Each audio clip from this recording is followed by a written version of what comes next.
जनपद मुजफ्फरनगर के एक बैंकेट हॉल में आज अखिल भारतीय ईंट व टाइल निर्माता महासंघ के पदाधिकारियों व सदस्यों की एक बड़ी बैठक का आयोजन किया गया, जिसमें पश्चिम उत्तर प्रदेश के पदाधिकारी व जनपद मुजफ्फरनगर ईंट व टाइल निर्माण महासंघ के समस्त ईंट भट्टा स्वामी मौजूद रहे। कार्यक्रम में चेयरमैन विजय गोयल, अध्यक्ष ओमवीर सिंह भाटी ने बाहर से आए हुए पदाधिकारियों का फूलों का बुके देकर स्वागत किया, साथ ही शॉल उड़ाकर उन्हें सम्मानित भी किया।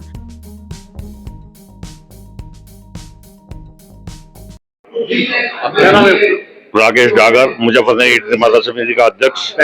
ये ईंट भट्टा निर्माण समिति की क्या कहना चाहते हैं? हम सिर्फ ये कहना चाहते हैं कि सरकार से हमारी ये मांगे हैं कि जो कुटीर उद्योग है इसके लिए हमेशा खिलाफ ही काम किए गए हैं, अब इसे बढ़ावा देना चाहिए। हमारी लाल ईंटें कहीं लगाने को तैयार नहीं सरकारी, हर उसमें जो पहले नालियों में लगती थी, बिल्डिंगों में लगती थी, सरकारी बिल्डिंगों में, उनमें ज्यादातर सड़कों में लगती थी, वो सब बंद कर दी गई। जबकि इनकी उपभोक्ता, इनकी जो उम्र है उससे सीमेंट की से बहुत ज्यादा है। दूसरी बात, हमारे साथ लेबर जो कर रही है वो सभी को पता है, आप लोगों को भी पता है। ऊपर आरोप लगते रहते हैं कि आप लेबर को बंधक बनाते हैं, जबकि ऐसा नहीं है। बंधक नहीं, भट्टे वाला कहीं बंधक नहीं बना सकता, क्योंकि भट्टे पे कोई दीवार नहीं होती, भट्टे पे कोई चार दीवारी नहीं होती, तो भट्टा बंधक कैसे बना देगा किसी को। पर ये एक ट्रेड बन गया है कि भट्टे वाले से पैसे लेना काम के नाम पर और उसको फिर उसका उत्पीड़न करना। आपका कहने का मतलब है कि भट्टा शोषण हो रहा है। दूसरा, हमारी एक मांग है जो सबसे खास मांग है, वह यह है कि हमारे इस उद्योग को चलाने के लिए चाहे हमें 20% कोयला दिया जाए, पर इसमें कोयला दिया जाए। हमें इसमें जो एनसीआर में कोयला बंदी किया गया है, हमारे इस उद्योग को बचाने के लिए 20% कोयला, चाहे 20% दे दे, हमारा उसमें भी काम हो जाएगा। पर बगैर कोयले के हमारे ये जो व्यापार है नहीं चल पाएगा। आरोप ये भी लगते रहते हैं कि पन्नी जलाते हैं। नहीं, अब ऐसा कोई नहीं चलाता, अब ऐसा कुछ नहीं है जिले में। हम अपने जिले में कहते हैं ऐसा कुछ नहीं है। धन्यवाद।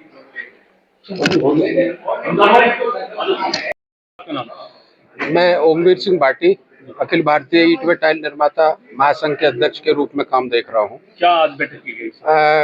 ये हमारी जो संस्था है, हमारी जिला इकाई भी है और प्रदेश इकाई है और फिर देश पे है, तो इस तरीके का आयोजन जो हमारे जिला संगठन है वो करते रहते हैं। और आज इन्होंने ऑल इंडिया फेडरेशन को भी यहाँ इनवाइट किया हुआ है, तो जो हमारी समस्याएं हैं जिले से लेकर के और प्रदेश तक की, देश तक की, उनसे हम भी अवगत होते रहते हैं। तो आज इसी संबंध में जिला ईंट निर्माता समिति मुजफ्फरनगर के द्वारा आयोजन किया गया है। सर, दो गंभीर समस्याएं हैं। एक तो आरोप लगते रहते हैं ईंट भट्टा स्वामियों पे कि मजदूरों को बंधक बना दिया, दूसरा एक प्रदूषण को लेकर है कि पन्नी जलाते हैं या वेस्ट मटेरियल जलाते हैं।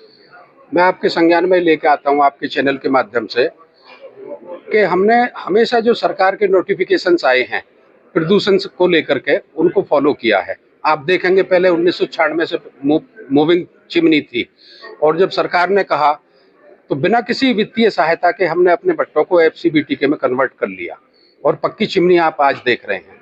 इसी तरीके से जैसे ही उन्होंने नोटिफिकेशन NCR के लिए निकाला या उत्तराखंड के लिए, या जहाँ जहाँ सरकार ने देखा कि यहाँ पॉल्यूशन को हमें कंट्रोल करना है, तो हमने हमेशा सरकार की नीतियों को फॉलो किया है। अब पूरे देश में कन्वर्जन का वो नोटिफिकेशन लेके आए हैं, तो टाइम टू टाइम उसको एक्सटेंशन की हम जरूर मांग करते हैं, लेकिन सब कन्वर्ट कर रहे हैं अपने भट्टों को जिग जैक में, जिसमें कि कम से कम 50 से लेकर 60 लाख रुपया खर्च हो रहा है, और कोई भी सेक्टर इसमें वित्तीय सहायता हमें नहीं दे रहा।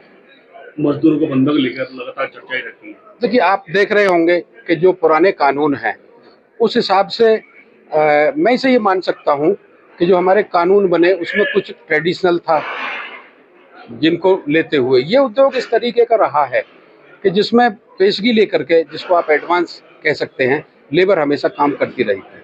अभी आपने देखा कि मंच से हमने आह्वान किया कि पेशगी ना दी जाए, लेकिन मेरा साथ में ये भी मानना है कि ये एक ऐसा उद्योग है कि यदि किसी गरीब मजदूर के यहाँ बेटी की शादी है, और आप व्यवहारिक रूप में इस चीज़ को देखेंगे भी, वो आया भट्टा मालिक के पास, बाबूजी मैं आपके यहाँ काम कर लूँगा, आप मुझे 10,000 रुपये दे दो, तो भट्टा वाला दे देगा।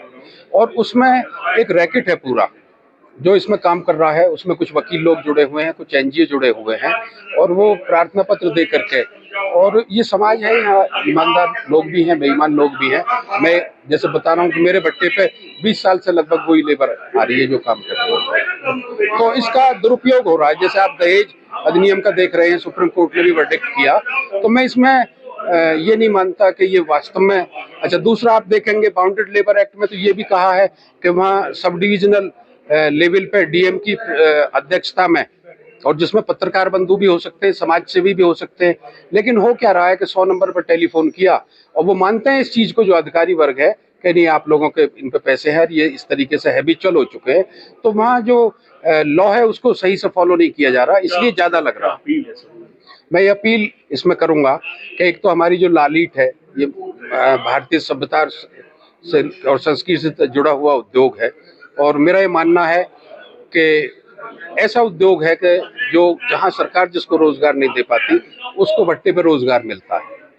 तो इस उद्योग के लिए लाल ईंट की खपत को बढ़ाया जाए, और पर्यावरण के जहां तक निर्देश हैं उनको तो हम समय समय पे फॉलो करते ही हैं, और आगे भी हमने गवर्नमेंट को एश्योर किया है कि हम वो तो आपका पालन करते रहेंगे। माननीय मुख्यमंत्री जी की अभी पॉलिसी आ रही थी जिसपे यहाँ बोला जा रहा था कि आप तालाब से मिट्टी लें और इनसे लें, तो उसमें भी यदि सरकार उस पॉलिसी को लाएगी तो उसमें हम पूरी तरह से उनका साथ देने के लिए तैयार हैं और उस पर हम वर्क कर रहे हैं। जी भैया जी। जी क्या नाम है आपका? शमशाद अली। हाँ, ये हमारी क्या नाम मुजफ्फरनगर निर्माता समिति की मीटिंग है, आम सभा है। इसमें जो हमारे ऑल इंडिया के अध्यक्ष और चेयरमैन विजय गोयल और ओमवीर भाटी जी हैं, वो उनका स्वागत का है। और फिर हमारे जो जिले पे जो समस्या आ रही है, जैसे कि सहारनपुर जिले में हमारे बहुत गड़बड़ हो रही है, वहाँ पे मतलब भट्टे चल गए हैं, संचालन हो गया, हम लोगों का नहीं हुआ अभी तक।